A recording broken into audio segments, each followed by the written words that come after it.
Welcome to the Startup Support Surgery podcast, where we light the entrepreneurial spark in medics and healthcare professionals. Join me, Dr. Joe Watkins, GP, business coach and co-founder of The How People, on a journey to discover where your medical know-how meets the business world. This will help you find some clarity on how to balance work, passions and family so that you can gain more freedom and control over your life, but also continue to help people, which is actually why most of us went into medicine to start with. Embarking on this entrepreneurial adventure is not easy. It is a roller coaster of emotions, but it's hugely rewarding and exciting in the process. Drawing on my 20 years of blending medicine and business as a GP, I am here to share experiences, insights and lessons. Expect lively chats, expert interviews and real-life stories from medics who have taken their own path.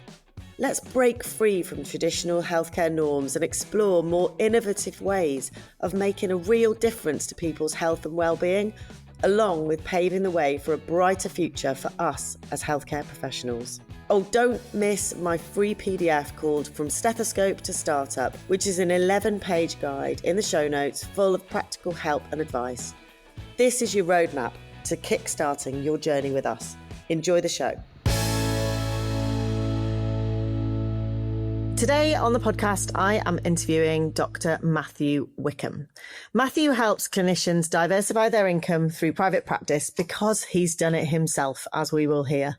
After 17 years in medicine and entrepreneurship, Matthew has built a profitable property portfolio, set up and run a successful private clinic, and has navigated every hurdle healthcare professionals face when stepping outside of the NHS system. As a co-founder of Doc Support with his great friend Dave Hindmarsh, they both share the strategies, mindset and practical tools that clinicians need to start private clinics, diversify their careers and scale sustainable income streams. And your fact for the day, Matthew, is that Scotland's the longest place you've ever lived anywhere. Is that right? It is indeed, yes. So 17 I'm not Scottish. You're not Scottish. You don't sound Scottish. And I know you were at Liverpool University because, yes. That's a ever binding thing within every Liverpool medic. What took you to Scotland? I got a training number. Simple as that. I wanted to do ENT training. And back in the day, I got a generic training number up in Glasgow and stayed and did higher surgical training up here. It was just purely for work. But I didn't mind because I grew up with my parents in the military. So we moved around from as long as I can remember. So the idea of going and seeing somewhere new and, even though I literally knew nobody when I got here, didn't bother me at all. Just, that's where you're going. That's what you're going to do. Fine. Make a decision, get on with it, go. But we lived in Hong Kong and all around the world when I was a kid. So going to Glasgow wasn't that far. Oh, amazing. Okay, so full on military upbringing. Were you in the military yourself as well? No, because Dave was your co-founder. Dave was, yeah. Yeah, Dave Hindmarsh. Yeah. We'll come to that in a minute. Okay, brilliant. So you are here today. We are going to talk about as much as we can possibly fit in, because I know that there's going to be so much value that you can give our listeners. But why don't you just tell me a little bit about who you are, what you do in your own words. Like Doc Support obviously is something that I really want to get into so that you can support anybody that's there. But tell me a little bit about what you do. You're in an ENT surgery now, so you're still doing that as well. So tell me about a week in the life of Matthew Wickham. Well, I think you're absolutely right. I'm in my own clinic. This is my private clinic, the Glasgow Air Clinic. But I think the best way of saying is I'm actually an entrepreneur, Joe. I'm not even afraid of it anymore. I used to kind of dot around it, but no, I'm just an entrepreneur. I've been an entrepreneur probably longer than I care to admit. And I do multiple different things, but they all kind of have some sort of connection to each other in some ways, or I've learned how to deal with that. But they're all entrepreneurial, really. And it kind of stems from that. I went through the sort of, university, get into training, do this next step, apply for this bit of training, and very much with a surgical hat on, and then sort of got halfway down that track and realized that I probably was going to be quite an unhappy consultant, which should have raised the flag. I'm an entrepreneur. I'm just not a very good employee. And so I went off and I built a property business. while I was a reg, and then I got a bit bored of that, if I'm being honest. So as all entrepreneurs do, you do something, you get it going, and the excitement runs out. So I then went and did something else. And then eventually I found up myself in GP training during COVID, and realized that I could do things with a CCT and GP more than I could without one. So I'm a qualified GP, but I don't work in the NHS very much. I work maybe 40 sessions a year so I can appraise and revalidate as an NHS doctor. But I work predominantly privately in a GP with ENT capacity. And I have my own business, and I've subsequently got 2 other businesses off the back of that. So I Doc Support, you mentioned with Dave Hindmarsh. We now sort of help other people who are looking to do startups with healthcare businesses, really. I'm not talking about AI or anything fancy. I'm just talking about generally nuts and bolts of seeing patients and having some autonomy, which is what I would say I quite like. And I started off by doing just a little bit. And as NHS work went down and private work went up, I've just found a balance that I think probably will resonate well with you. I have 2 small children, and I do drop off some pickups. So I work between 10 and 3 most days, bar a Tuesday. But I basically have my control of my life and my time. Weirdly, I now work harder than I ever have, but I don't really feel like I'm working in that regard, because it's kind of stuff that I like to do, be it join a podcast, or be it create some content on YouTube with Dave, or at the moment we're expanding MedAssistant, my other private medical business. So there are things that you can do that keep things going, and you can use other people's time, and that's really the reason I can do all these things, is that I'm not looking after my property portfolio. It kind of is being looked after by somebody else all the time. In fact, I had a text message off one of them estate agency earlier on today, and they were like, "We've had this problem. We know how to fix it. Are you happy for us to do it?" Yes, that is all I do. So you can be capable of doing more than just one day's work. I know that sounds strange to understand. No, and I think what you've described in a very short period of time is a couple of, a decade at least of hard work, decision making, like you say, being able to wear all of those hats and throw yourself into all of these projects. That entrepreneurial spirit would never have survived much longer in the confines of where you were going, by the sounds of things. No. Can I just take you right back to kind of medical school-y time? Like, did you have this, do you think it was in you then, or do you think it was something that was sort of sparked off by your maybe more rigid training, or do you think it's just always been there? It's a good question, and it's one that a lot of people debate. I know there are lots of people who write about these kind of things. I think to some degree it was always there. I just didn't really know what to do with it, because I was kind of busy doing university studies and all that came with that. I think I benefited from the Liverpool course at the time I did it, which was very much PBL, because it gave you a little bit of freedom to go away and think for yourself and try and do things. And one of the things I would say to anybody who is entrepreneurial in any capacity, or even thinking about it, is it's quite fun to fail. And actually, if you get used to the idea that you can fail and it's okay to fail, you find out a hell of a lot more, and you'll get where you're trying to get to a lot faster. I mean, the stuff I've done that, no way in heck I would have planned to do it, but it failed, and it failed fast, and we learned and we moved on. Yeah. And you can speed that up, but yeah, absolutely. Getting okay with getting it wrong. I think that's quite hard as a doctor to say that. We're supposed to be right. We're supposed to be helpful, and here I am standing saying, we don't want to get it too wrong, do we? As medics, we have to kind of toe the line and make sure that everybody's safe and well. But I think medicine actually, and medical training, and certainly GP training, almost lends itself to that entrepreneurial spirit, because you're constantly doing something different. You know, you change every 3 weeks, you're moving on to a different subject, like no day is the same. I think it almost kind of feeds into that slightly, doesn't it? And certainly I think general practice, your average day in general practice, I think you've got to be really, really adaptable and, you know, capable and organized and all of these things that you need when you're out there in the world of business as well. So there's lots of transferable skill sets, aren't there? Oh, massively. I mean, as well as just being okay with not knowing and referring it on to the specialist. That little sort of thought process, you know, just because you don't necessarily know the answer doesn't mean you don't know how to go and find the answer or where to direct someone to. And a lot of business is that. A lot of things is, I'm not the best person for this. Yeah. Go and speak to that person, or I need to employ somebody to actually do that job for me, because I mean, let's be honest, I'm not an accountant. Yeah. I have an accountant and I understand communicate with them, but I don't necessarily know what they know.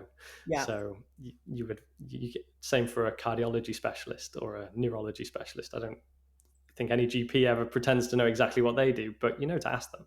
Yeah, exactly. Very transferable. And you're in your own clinic at the moment, and I've just was speaking to a client of mine who's at that sort of stage where she's got her own clinic, she's got a steady stream of clients coming in, she's got to sort of grips with that first couple of years of working out how it works. And everything she was saying to me today was like, you actually need somebody else to be involved now. And you talked about the fact your property portfolio is essentially managed by other people now. How do you know when you're in a clinical situation, as if you're running a private clinic, that you need help? And how does that feel, sort of outsourcing or getting other people on board to help you? It's a very individual thing. Not everybody needs it.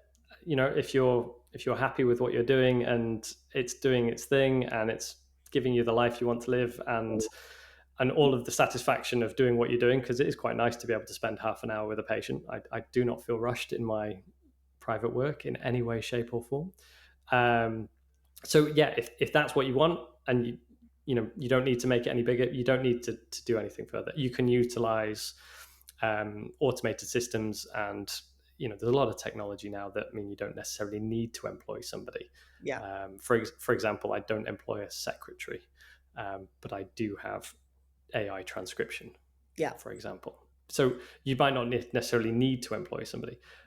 It depends where you're looking at going with your clinic, I guess. If you're looking to expand to the point where actually you just own and run a clinic and maybe step back from actually seeing patients, then that might be something where you're definitely going to have to employ the clinicians.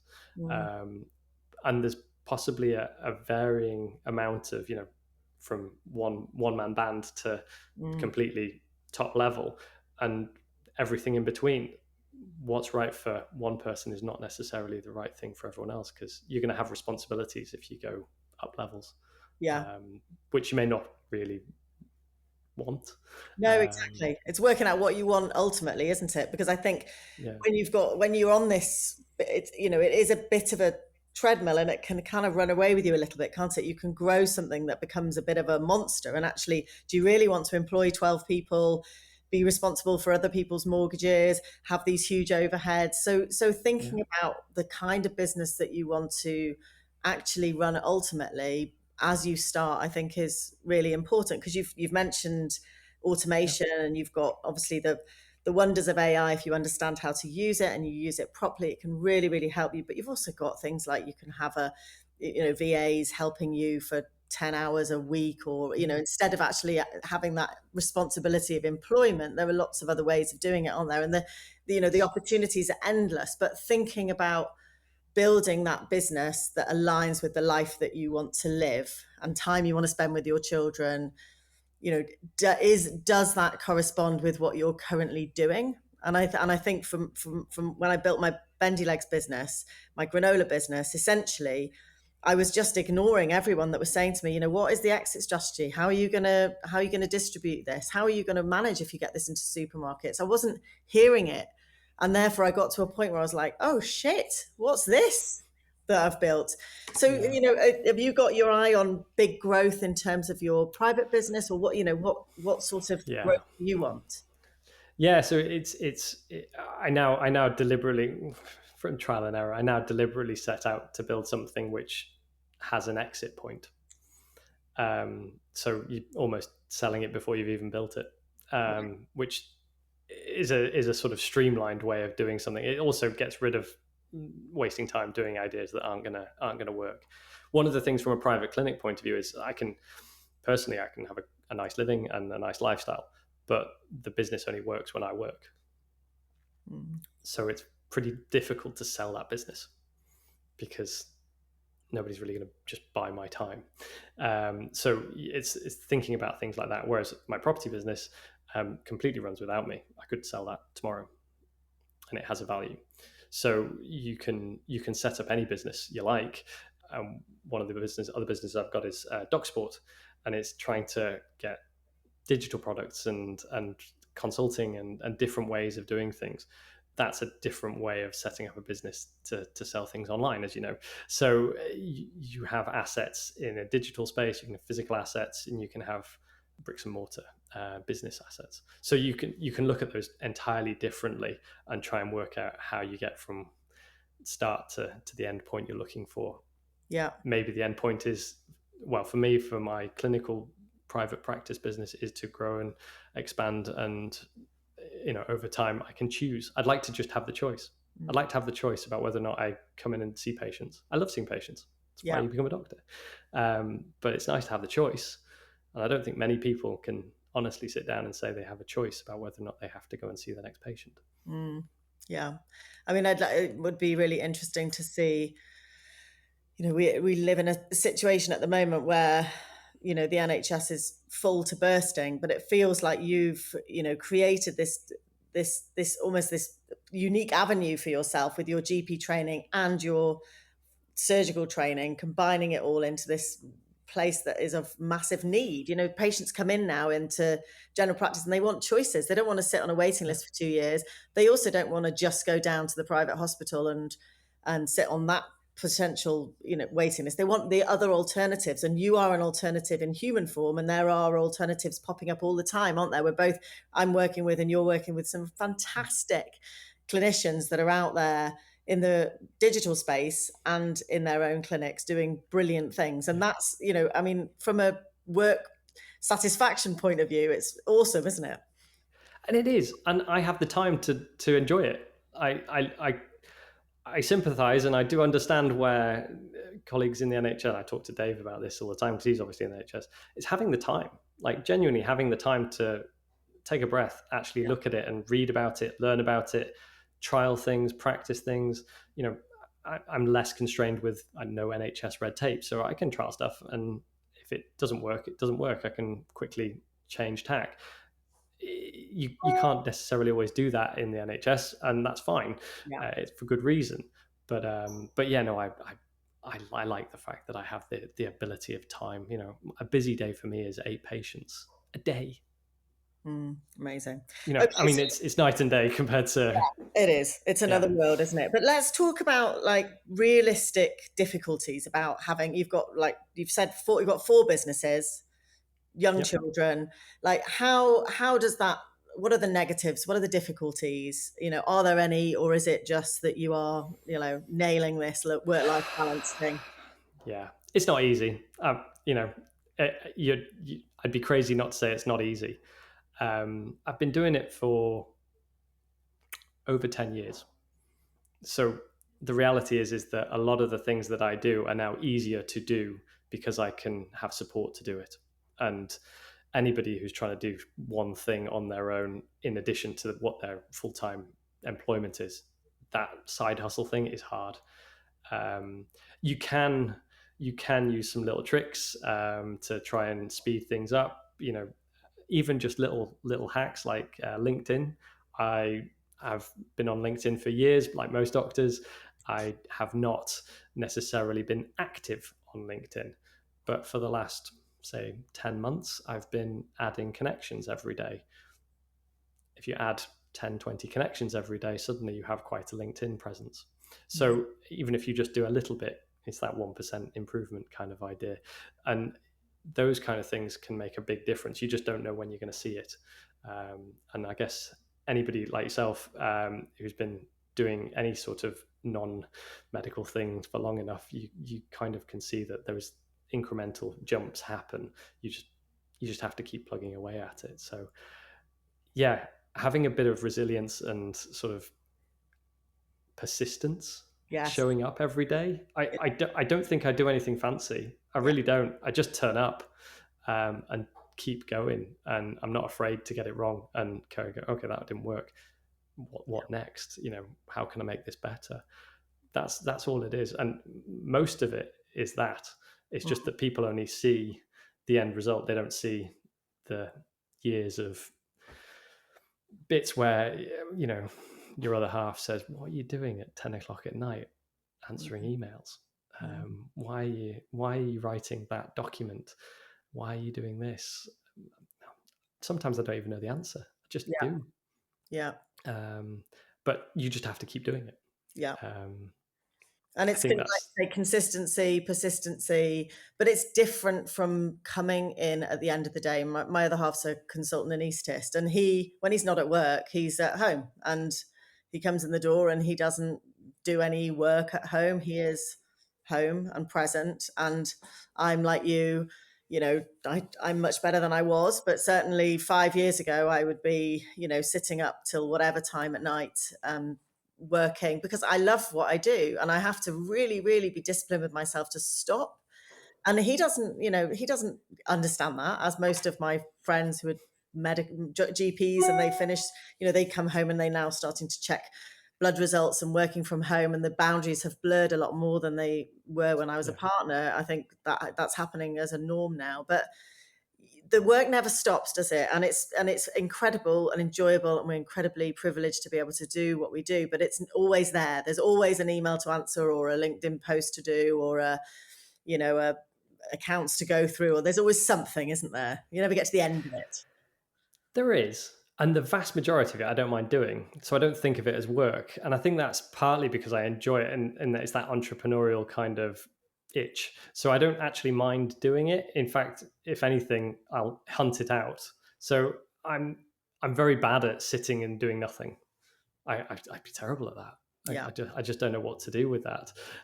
So I'm always going to be thinking about something or doing something. I mean, I joked with Dave earlier on a meeting that was like, we actually spend more time. I go for a dog walk at like 9 o'clock at night, and I'll have a chat with Dave, and we'll brainstorm something new, or what we need to do next, or this, that, or the other. So you can find time. I think you can find time even in a busy life to do all these things. It's not impossible. Sorry.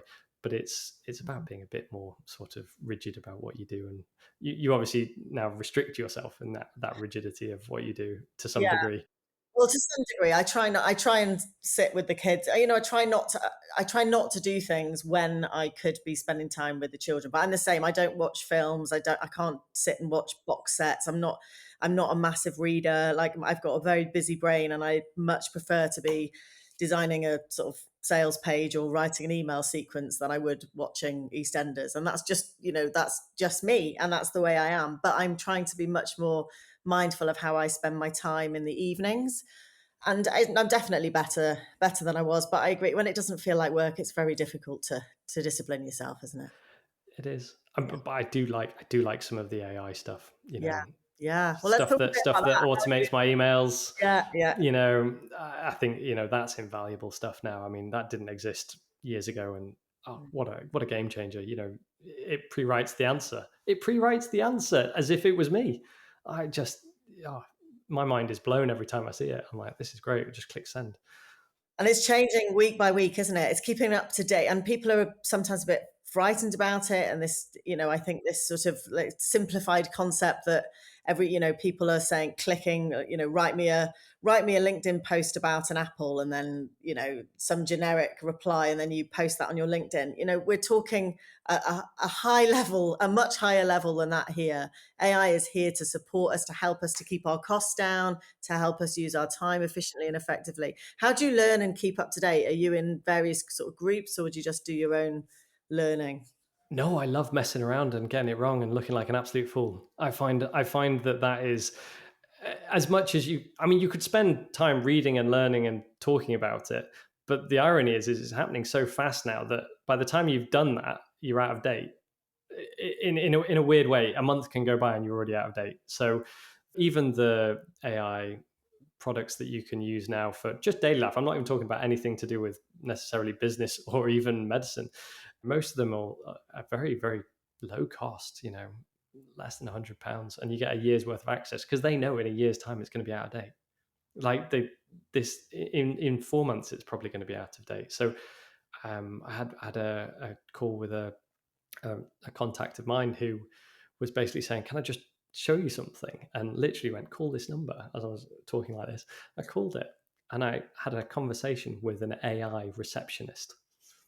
And I don't think I would have known if you hadn't told me. I don't think I would have had any idea that I was talking to a computer.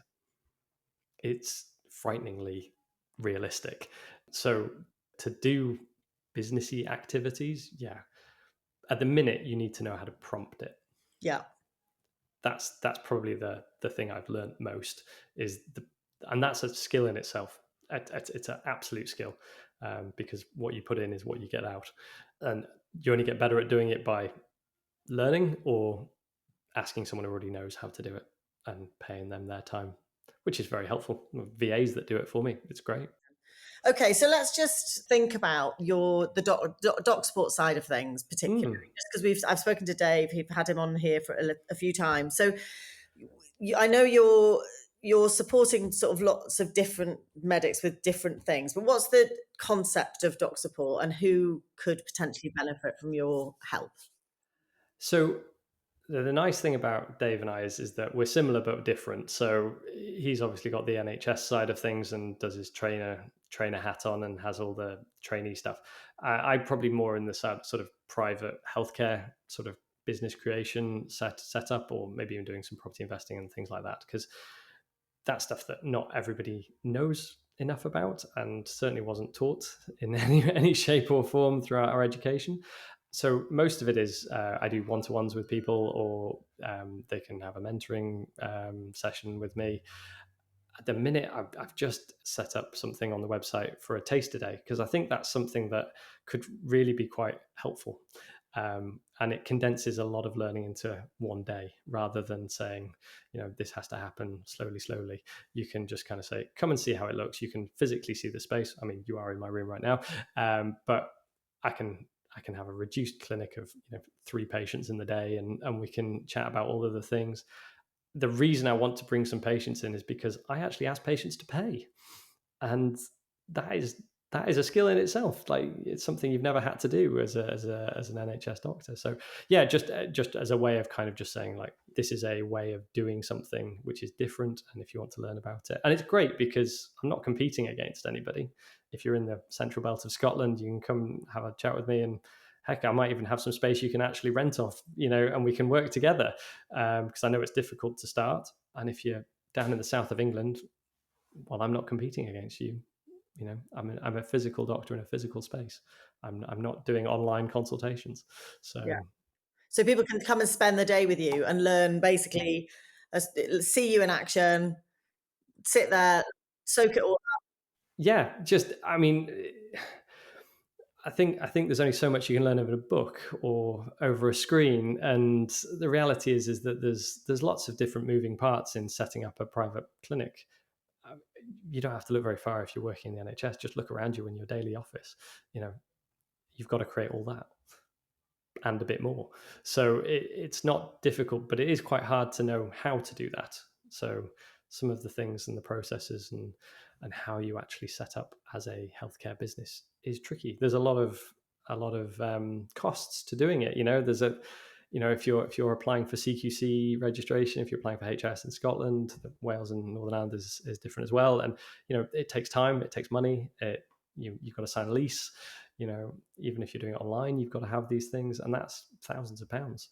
So if it's not for you, then you've had to pay a lot of money to find out, basically, and a long period of time. Whereas that's interesting, because I think, obviously the CQC thing comes up again and again and again. Essentially, there is no way around that, is there? If you're going to operate as a doctor, whether you're doing lifestyle medicine or if you're selling your skills as a doctor, you need CQC behind. the equivalent in whichever country. Yes, the CQC or equivalent.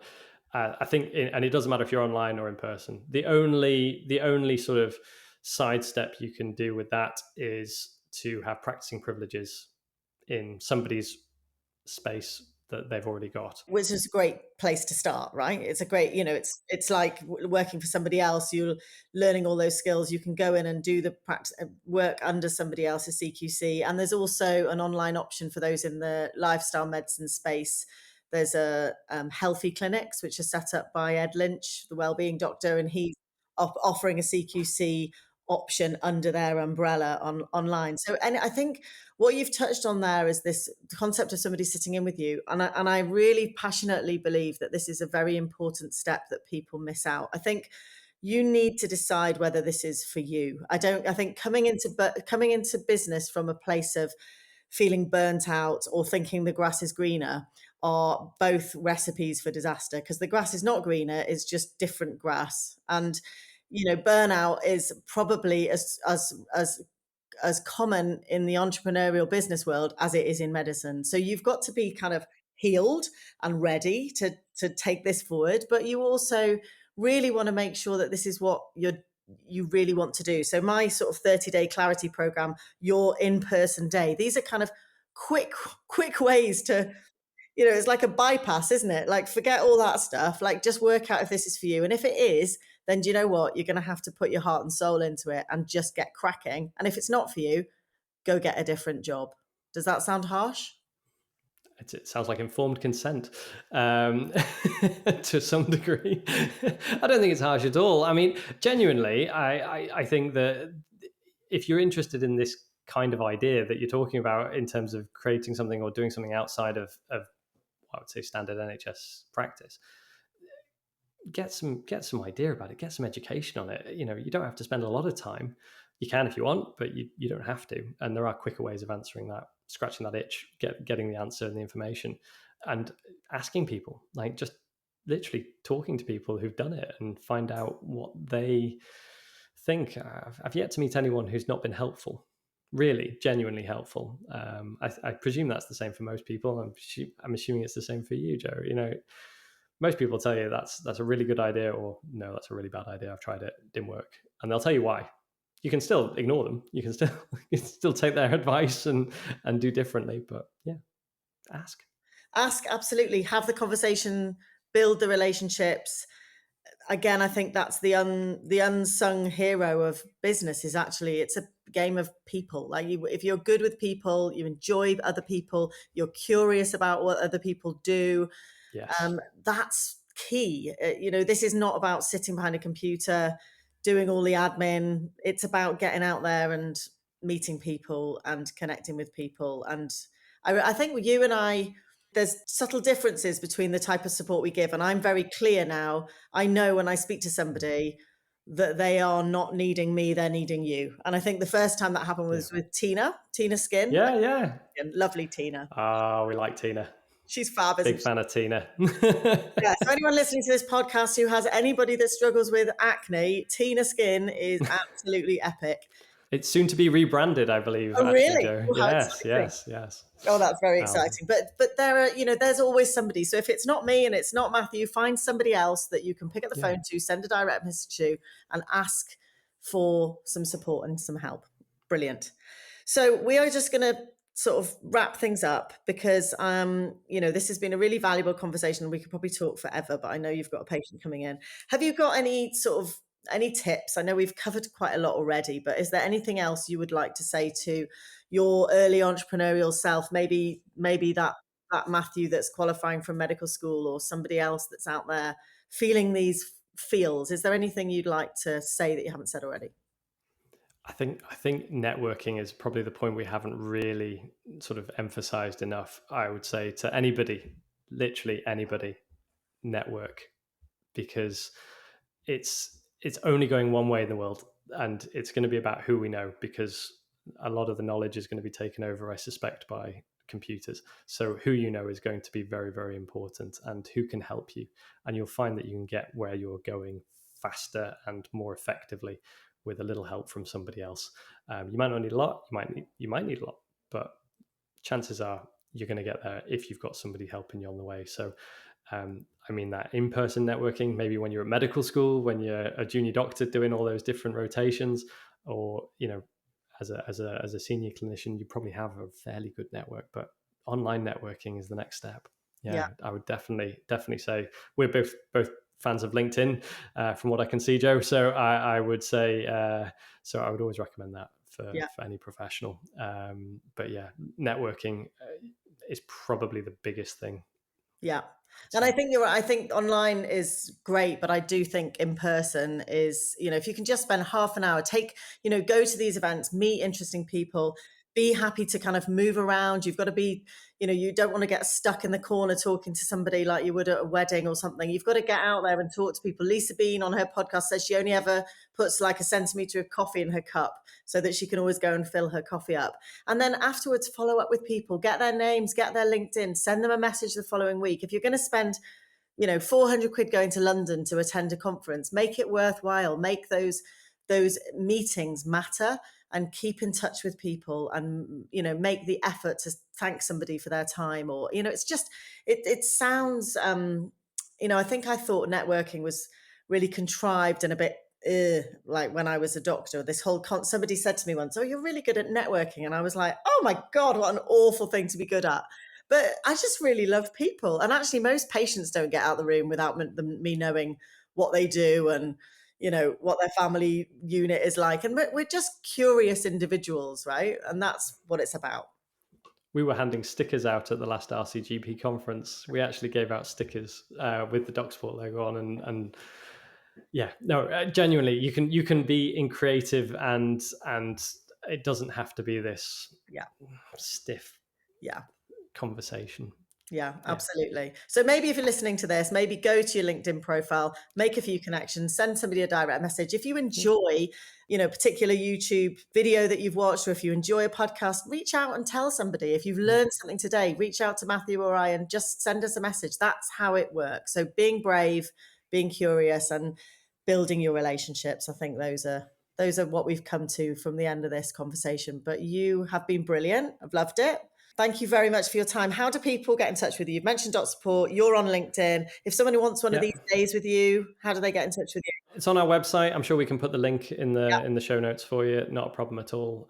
Yes, happy to speak to anybody. Contact me. I'm on LinkedIn as well. Fabulous. Thanks, Matthew. Take care. Thanks. I hope this episode has sparked some new ideas or challenged your thinking. Transitioning from medicine to business is not easy. It's about adapting our skills while embracing the unknowns of entrepreneurship. It can be nerve-wracking, but remember, you are not alone on this journey. Please feel free to reach out to me via direct message on LinkedIn or Instagram, or just shoot me an email at joe@bendylegs.com for support. And don't forget to grab the free PDF from the show notes, From Stethoscope to Startup, which is your go-to guide and resource for diving into entrepreneurship. Many thanks for tuning in. I will see you next time. Thanks for spending your precious time with me.